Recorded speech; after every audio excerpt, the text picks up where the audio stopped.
Panguva ino Minister of Finance Mthuli Ncube obuda achisarenda achikada maoko mudenga achiadmita kuti economy aisina kumira zvakanaka.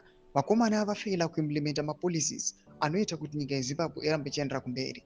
Ndisatambira mashoko anobuda panguva inoi, mashoko akambotogwa nevanhu kuti aiwa the ruling party ZANU-PF ingariga ma-elections nezvimwe zvakadaro, but you cannot rig the economy.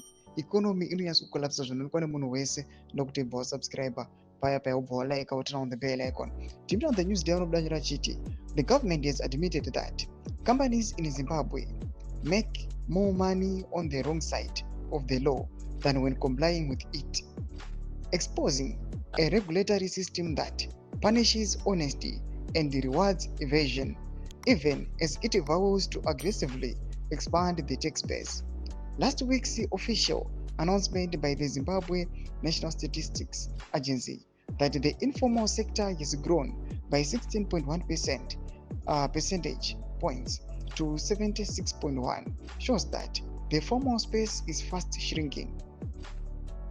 The staggering jump in informalization is a clear acceleration of economic distress as more businesses flee the formal sector.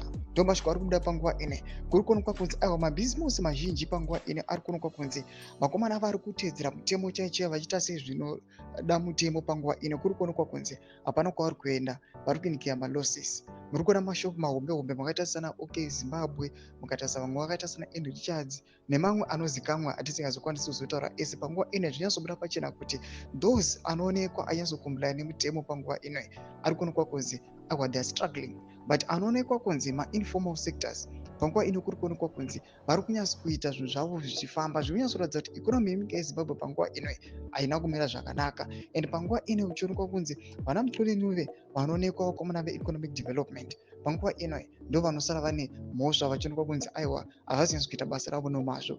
Imbotudzai mafungiro enyu moti kudii pamusoro pechitiko ichi. Vapinda comment section medu dzemafungiro enyu, tsaona subscribe or like, on the bell icon.